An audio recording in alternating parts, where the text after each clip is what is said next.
There's two ways to be an entrepreneur, right? One way is to be an entrepreneur is literally to build a great brand, a great business, a great company, and then literally let that company make money for you, or start a business and become a worker of the business that you start. There's only two ways you can do entrepreneurship, and the former is way better than the latter, right? Because Yep. you want to be in that passive seat. You don't want to work really hard for the purpose of you to work all your life, right? You creating something to order for you to have passive income.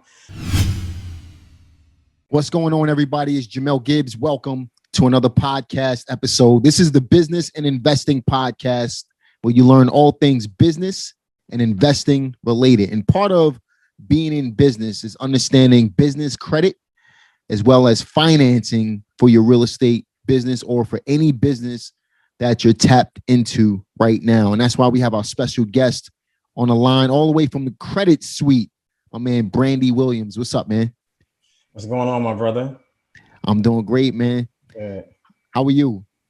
I'm good, man. I'm good. I'm just enjoying life, man. Just taking it one day at a time. Yeah, man. So it's been pretty hot out here, man. I don't know how it is out in Tampa, but I know here in the Carolinas, man, it's like 90 degrees every day, man. I mean, I'm getting like skin burn out here, man. I know you're used to that in Florida, but yeah, man, it's been pretty crazy. But I like hot weather. I enjoy the spring and the fall more so than any because we get that balance in the temperature. But yeah, man, it's pretty hot, but we're getting a lot done out here, man. But Yeah. why don't you tell us a Likewise. little bit about yourself, man? Yeah. So I'm part of Credit Suite. I'm part of the business development representative there. So what we do is we provide business financing, and also we offer business credit to those that need it to actually help them build their business credit for they can be fundable at the time that we finish their business credit. But my background is in finance, been doing that for a very long time, from investment banking, private equity, and real estate, all combined over the last 15 years. Got you, man. So you've been doing this for about 15 years. Did you start off in? I know you have a financial background, but I understand you have a small real estate history as well. Did you start off doing financing, or did you start with the real estate aspect of it? You know what? Actually, I started off in the real estate aspect because when I first started, I was a LO. I was a loan officer, a loan originator for a very long time, and then I became a branch manager for a independent mortgage company. And then after that, then I went into real estate. This is way before this is before '07, '08, and so then I started buying small lots and selling them to developers that wanted to develop in certain subdivisions. So I kind of brought certain plots of lots to kind of corner that particular subdivision. Right. And then got hired to be a finance director for a real estate developer at that time that developed small, pretty much what I like to call small subdivisions, and also small apartment units that he used to create back in those days. So I became his finance director. It's funny, man. That sounds kind of similar to when I first started. So, as you know, I've been in the business since about 2002. A couple years into the business, I became a loan originator as well. I was originating loans in addition to my real estate business and my real estate agency business. I was working for a firm. But when I moved to Pennsylvania, as I was building my real estate business up in a different state, I started doing loan originations. And I was working in the office for, I want to say maybe a year or two, but it gave me an opportunity to meet other people who wanted to sell properties. And that was my main goal. So I was in that office, not necessarily working for the company, but I was, you know how it is, man. You work for yourself when you're a loan originator, just like with being a real estate agent. So I was doing all three of those at the same time. And I just brought back some memories when you was talking about it, man. But this was around that '07, '08 era, '09. A lot of money was being made at that time, man. Right. Oh, But why did you choose real estate to be a vehicle of income for you when you started? Oh yeah, when I started, I think When I started, my godmom actually put me on to being the LO.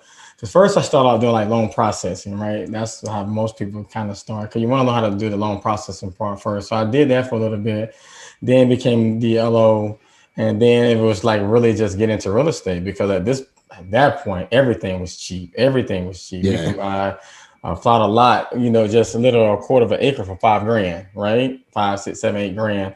And so at that time I was 18, 19 years old, and I just took like some of the money I made, just doing LO work, At that time, 18 and 19, making like 90 to like 100 and some odd $1,000 living in Florida is a lot of money.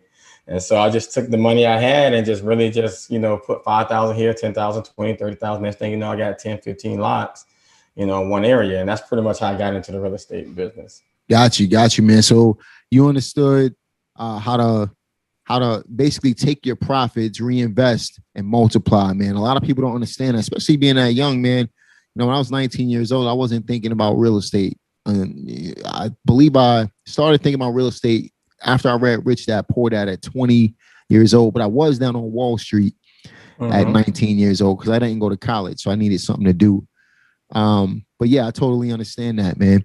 So most people look at the business credit world, they look at the financial world and think especially when it comes to business credit, because it could be a little deceiving, especially when it comes to real estate. People think that you need to have all of these resources or maybe a great credit score in order to be able to build your business credit, which is not true. And you and I both know this, right? But why don't we talk to the audience looking to gain capital for their real estate business in order to be able to grow it? Because at the end of the day, man, you really do need capital. I think wholesaling is a great beginner's game to build up capital. But once you get access to the capital, and if you don't have to wholesale your way to getting the capital, it can really open up some doors for you as a real estate investor. One caveat to that, though, I believe wholesaling not only is a great way to build capital, but it's also a great way to understand how to find discounted properties, right? So that's the benefit of wholesaling real estate. But let's talk about those opportunities that are available, or even taking a step back for a second. Let's talk about finding the capital, being able to get the capital without having to kill yourself wholesaling real estate all the time. So what are some of the misconceptions that you feel people have when it comes to business credit versus personal credit and building capital under your business name?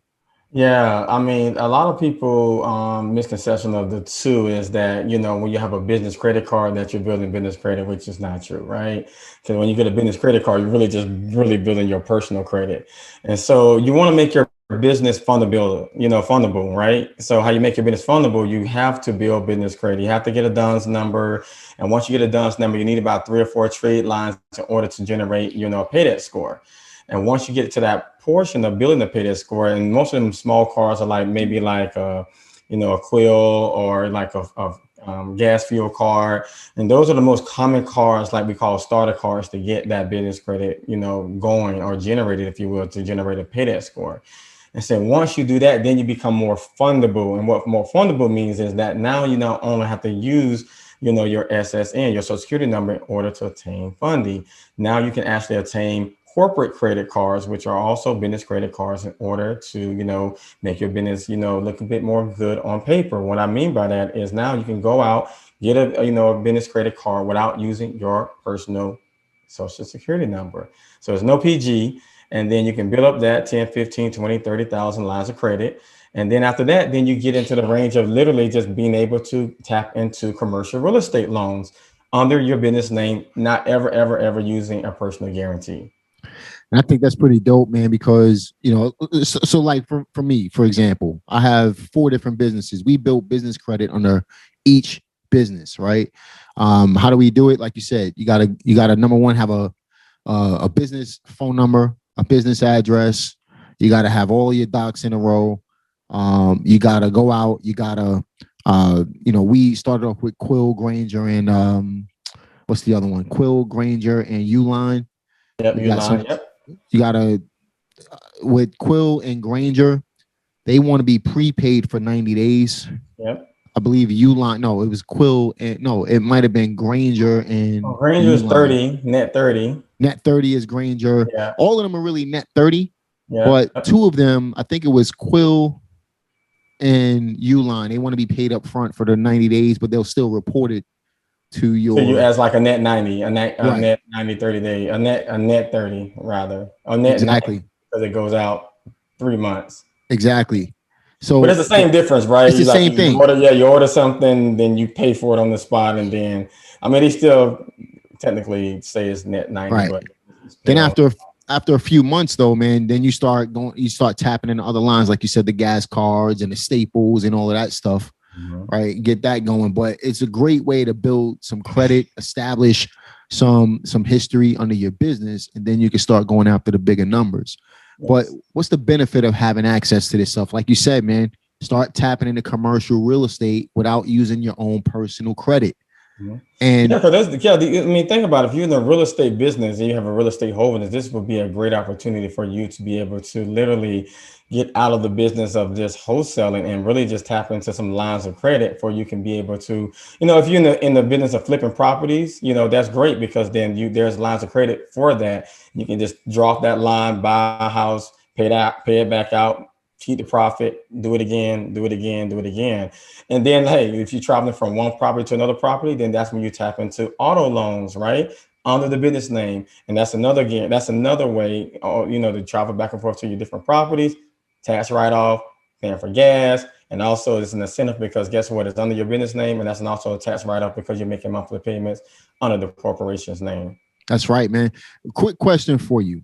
Is it true that when it comes to building business credit, when you start getting these credit card offers and you start getting these offers from these different companies, you can actually get more money quicker than you can through your business name than you can through your personal name. So let me reiterate that. Basically, what I'm saying is you can actually get loans, larger sums, larger amounts of loans quicker through your business name than you can through your personal name. Is that correct?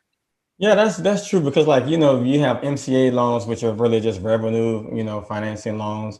Those don't really even, for the most part, require a credit score, right? And then you can get up to millions of dollars, right? 1 million, 2 million, depending on the lender. It can be stacked, for different loans, different lenders participating in that loan for you. And those are just really just generated by just the revenue that you make, and you pay a daily, weekly, or monthly, payment to these guys. But then when it comes to commercial loans, you got 100,000 all the way up to $20 million, right? Mm-hmm. With no personal guarantee, just really just looking at your financials, and your financials will be determined by which your bank statements, 12 months, to kind of see if you qualify for that particular loan. What that really simply means is that how you going to pay it back, right? Everybody wants to know that part. And so, you can't really do that, when you have like your personal credit. There's no way in the world that they're going to give you a $20 million loan unless you make some really, really good money, right? But see, when you have your business, it's really based on your revenue, your business. And so you go on from 10,000 to 20 million, and those loans really take, 15, 30, 45 days to close. Nice, man. So the opportunities are there. It's endless when it comes to, obviously the more money you make, the more you'll get in loans, but it's endless when it comes to these business credit opportunities and helping you grow your real estate business or any business that you want to start at the end of the day. Right. But most people face obstacles when trying to get these loans. Let's talk about some of these obstacles people might face. Oh, well, I mean, just getting a loan in these days and time is always difficulty trying to face, going to a traditional way. I'm an alternative financing kind of guy. I always try to find the alternative way to finance stuff, trying to somewhat avoid the bank way, especially when you're into real estate, because when you're in the real estate, I mean, man, it's just so many different hurdles. So, owner financing became like key for me when I was into, real estate, especially when I was buying different properties because now I can deal strictly with the owner and I can work out the terms, that fits me, fits him, fits her, and then we can make a deal based on that. But then trying to obtain loans, your personal credit is put a screen on your personal credit. Because let's just say one or two properties go bad, then you really just stop, right? And so now, that, third or fourth year, I just started learning about business credit when I was like, 2021. And I just really started utilizing that way of really just going, the way of just really building up my real estate holdings right before I became like that finance director for this guy, for the contractor. But it was a great way to do it because then now I don't have to participate, always just showing my personal, finances. It really was just based on the property that I own at the time. I can cross collateralize on the different properties that I own, or I can just continue to use the cash flow from the properties that I was generating, that was, generating producing incomes, like, the rent rolls that I had. These was just the better ways for me to really just obtain funding. And now it's always, kind of show my tax returns, if you will. I think people tend to forget what the purpose of getting into the real estate business is, right? And a lot of it is because of the wholesaling aspect of it is fast money. What people don't realize, and I'm not knocking wholesaling at all. I love wholesaling, right? I do it every single month, every single week, right? But what people tend to forget is you can't retire off of wholesaling. It's a full-time job. It really is, especially when you're doing it by yourself, right? So in reality, what people need to really keep in mind is what the end goal is. And real estate investing really provides you with that opportunity to be able to have that passive income coming in, right? So although wholesaling is sexy, it looks great. I can go and flip a house, never owning the property. What people tend to forget is you only get paid on wholesaling one time, right? So although it needs to be a part of your business, in reality, when you got access to business credit, when you got access to financing for your real estate business, you can buy those long-term holds, which will gain the wealth for you through the real estate, and somebody else is paying for it. It makes sense, man. That's right? True. Long term, somebody else is paying for you. It's basically like putting money in a bank that somebody's sitting in your account every single month for you without you even having to work. Yeah. Man. Wholesaling is the way to get in too, because I is. believe that's what you told me, how you really just got into real estate. Yeah. Wholesaling is one of the best ways. I actually started rehabbing first, then I got into wholesaling, right? Yeah. Wholesaling and buying hold, I started doing that at the same time, but I started off as a rehabber. But again, it's active income, man. It's not passive.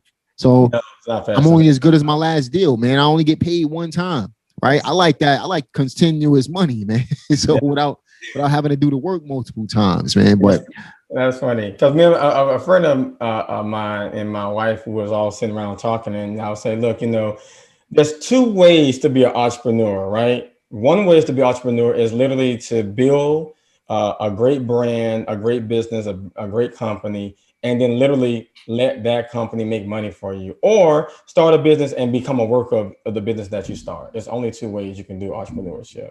And the former is way better than the latter, right? Because you want to be in that passive seat. You don't want to work really hard for the purpose of you to work all your life, right? You're creating something to order for you to have passive income. And so when you start in real estate, it's really good to, to do the flipping of the houses and do wholesaling. Because these are the ways you kind of learn like the back end stuff for real estate that they really don't teach you. But at some point you want to get into the driver's seat. You want to be in a place where you're owning multiple homes, where you're getting rent rolls and you're only like, commercial buildings. When I say commercial buildings, I'm talking about like maybe 15, 30, 10 unit apartment buildings. So you can just continue to generate that income. And not only you just generate income now you actually have an asset, a hard asset that's going to go up in value at some point in time. So you're doing two things for yourself. You're creating equity and you got passive income all at the same time. So you want to be in that driver's seat and you don't want to be on the bird's-eye seat all the time when it comes to real estate. That's right, man. And at the end of the day, let's be real, man. When it comes to operating a business, if you're working in that business and you're the only one that's operating the business, or the business needs you to survive, is a high-paying job. At the end of the day, that's what wholesaling is, a high-paying job, right? It's another, you basically created a job for yourself. And again, I'm not knocking wholesaling. I love wholesaling. Yeah, likewise, because hey, look, money is money. But if you want to be a passive investor, you want to make those steps. And like I said, I believe wholesaling is a great way to learn the business. It is. But in reality, man, you really got to have a fine balance between the two. Mm-hmm. But I want to, if I had to do it all over again, it's been 20 years I've been in the business. If I had to do it all over again, I would hold more properties, Right. especially some of the better wholesale deals that I let go. I would be holding a lot more. I would own close to a couple thousand properties at this point. Think about that, man. Yeah. Right? I wish I would have did the same way. I wish I would have really just kept my holdings in real estate, and then when I got into private equity, just continue the margin of just holding property, real property, and then just buying, distressed companies like I used to. And I wish I would have had the difference between the two for diversity purposes. Mm-hmm. But 2008, 2009 happened. It kind of just made me bitter with real estate for a little while. But Yeah. I wish I just looking back at it, just like, dang, I just kind of dropped the ball on that. So let's talk to the audience, man. Let's talk to the people who are wholesaling, and congrats to everybody who got their first deal done, or if you're already doing deals, congrats on your wholesaling success, right? I want you to keep wholesaling properties, of course, All right. but I also want you to start thinking about the longevity of your business, a long-term game plan. Right. So what's the long-term game plan? Do you want to be wholesaling houses at 50 and 60 years old? Or do you want to be sitting back doing what you want to do with your time? And, for me, business is all about time and freedom. Right. That's why we wholesale. Wholesale provides you with the freedom part because of the amount of money you can make doing it, but it doesn't provide you with the time. You know what provides you with the time? The passive part, which can give you both time and freedom. And I'm huge on time and freedom. I want to be able to do what I want when I want to do it with who I want to do it with, right?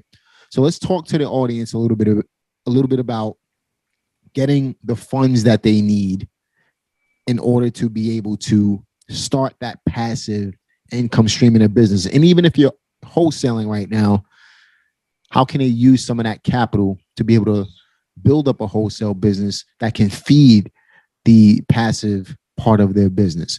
So what would be 5 steps that our listeners can take to get started building their finances in their business name? Right. I mean, the first step is, building business credit. And like you said, making sure that you have the right setup, website, emails that corresponds with your company name. Not like, something consulting at Gmail. It needs to be something, your name at consulting.com. That needs to line up. Your 401 needs to line up with the phone number. Right. And I know all this stuff sounds very, very minor, but trust me, as you know, and I know, it makes a lot of sense. All these things have to in line with each other. And then you want to build business credit. That's the third thing. You want to be able to build that business credit, and you want to start off with those, I like to call them the starter cars that get you ready for fundability, right? So you need that Quill, you need that Granger, you need those cars in order to get started. Then you move on to those fuel cars that get you started. And then you can get into the process of really building business credit. And that's the fifth part, being called, that stage of being fundability. Even granted that, we have loans from 10,000 to, like I said, 20 million. And, your LTV would be somewhere between 70 percentages, something of that fact, maybe 75, depending on the commercial property it's producing. But, you're thinking about this, you're building a relationship with multiple lenders across the board. Right. And so let's say you have, 2 deals that you're working on, at least you can have several different lenders that you can work with at one time, instead of having one lender trying to do all your properties. Right. And then we also have private, lenders as well, and private investors that kind of help us with our real estate deals as well, too. So we just don't deal with commercial lenders. We also deal with private individuals as well. And so that gets you really ready to gear it up to go to get into this, the driver's seat, and getting the loans that you need in order to obtain, the property that you want. How long do you think it'll take for someone to be able to get, let's say, their first $250,000 in business credit? Is it harder to get to that level under the business versus your personal name? Like, how long do you think it'll normally take? Well, everyone is different. And, I always tell people, expect to spend about 3 to 6 months in one of our programs when it comes to building business credit. Because you got to think about it like this. When you first start building your personal credit, it wasn't fast, right? It wasn't like, you got your first credit card, and next thing you know, you went out and brought a Bentley. No, you didn't do that, right? You took some steps, right? You got that first little card. For me, it was, I got Gateway first, right? This is way back in the day. Gateway give you a computer, It was funded and you make payments on it. Then I got a credit card. Then that credit card became a car loan, so on and so forth, right? So it's a process to that. But for business credit, it really is not that long as personal credit. You can take this thing from 3 to 6 months and really establish some business credit in order to put you, like I said, in the driver's seat in order to tame, really fundable loans for your business and also lines of credit and credit cards. Got you, man. So it's not really as difficult as it is with personal credit. Not saying that personal credit is hard, but business credit can, getting access to the capital that you need can happen a lot faster for you, right? Right, especially if you've been in business for quite a while, 2 or 3 years, because you already have, when I say about 2 or 3 years, you already have established business, meaning that you Mm-hmm. have revenue, clearly you have a phone number, you may have 2 or 3 employees, if it's just yourself or an assistant, what have you. So you have something, right? You're paying yourself, right? Either whether it be the passive income that you're making money from elsewhere, you use your S corp, it doesn't matter, right? You have that, the stability, that establishment, if you will. So that's important. But then, for us, we have loans that really just spread out, right? If you're just starting off, we have a loan really particularly for people like that, for starter loans, right? And those are lines of credit that goes up to $100,000, $50,000. And these are for people that have a 680 credit score or better. See, some of the stuff that we have are credit driven, which helps you when you want to get, your business started for like startup businesses. And then for those established, you just really just use no PG. So do you have to, and this is a question for the audience, right? Do you have to have really good credit in order to build business credit? No, no, absolutely not. No, that's the whole purpose of building business credit, right? So you cannot, just alleviate yourself from always using your personal credit. Now, granted, there's sometimes where you really want to go off a large amount of money that you're going to use your credit. But when I say use your credit, it does not mean that it's going to be credit score driven. It means that they're going to just hold you accountable for paying back that money, right? Because as you, as an officer of your corporation, they want to make sure that you're going to be the responsible party and make sure this money is paid back. So even though they may check your credit in certain loans in certain situations, doesn't mean that it's credit score driven, right? They just want to make sure that you're going to be held accountable. If the company defaults, they'll come after you next. Right. So you're gonna have to personally guarantee it, basically. Got you, man. So obviously, there's a lot to cover when it comes to building business credit. You guys have a ton of content on your YouTube page, man. I'm gonna go ahead and link that in the description box. But how can our listeners get in contact with you for more information on how to do this? Yeah, creditsuite.com. That's suite.com. And if you go on there, like I'm looking at our beautiful website now, if you just hit that business loans, literally, you'll find about over 25 different, business products that we have. From our hybrid line of credit, which is the one I was just telling you about that helps startup businesses, all the way down to our commercial lending, SBA loans, MCA loans, which is revenue generated loans. And I can just go on and on and on. But creditsuite.com is the way you can find us and get in contact with us to really just get started.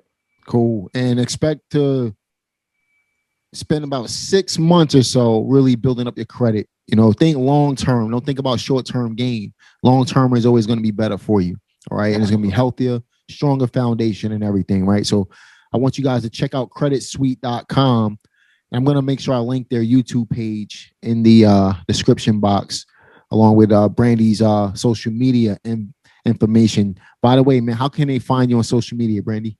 Social media is Will. That's WILL.Brandy, BRANDY. That's literally on everything: Instagram, Facebook, and also on Twitter. Sounds good, man. Make sure y'all check Brandy out, man. Brandy is he's dope. I was actually on their podcast not so long ago. Yeah. Appreciate the love, man. But for sure, definitely check out that episode.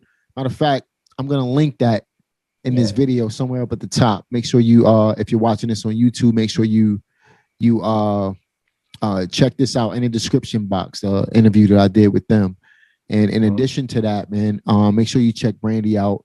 Hit him up, ask him some questions, but be sure to at least look into creditsuite.com to be able to get your business credit situation right, because this is access to capital that you don't have to have under your personal name.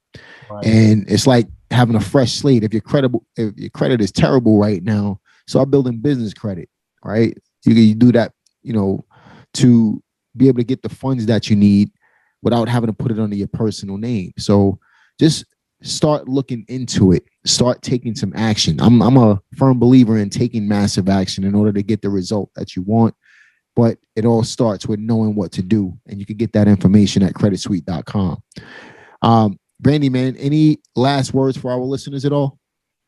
No, man, just would love to have you. Like I said, just join us, creditsuite.com. We do a lot of webinars too. So, like you said, you're gonna drop that that link. And if you just go to our YouTube channel for those, that's just starting off in business credit, it's always good to just go to one of our links that we just really just take you one by one. We just hold your hand and we just give you instructions on how to build business credit. And it's always a good way to check one of our webinars out to do that. Excellent, man. One more thing, bro. What are you currently reading right now to help you move forward in your business? I'm not reading anything right now. I'm actually working on a book. So, Nice. I'm spending some time trying to finish that book off. I've been saying this for the last 6 years. So hopefully in the next 1 or 2 years, I have it finished. Sounds good, man. I'm not going to link any books, but you know what I'll do? I'll link a recommended reading. I think it'll help you build your business credit in the description box for you guys. But when Brandy's book comes out, he'll let us know, and you guys can pick up a copy of that as well. But definitely check him out at Credit Suite and across all social media platforms right now. Brandy Williams, man, it's been a great podcast. It's been a pleasure having you on board, man. We look forward to having you again in the near future. And listen, I'm going to talk to you guys on the next one. Peace.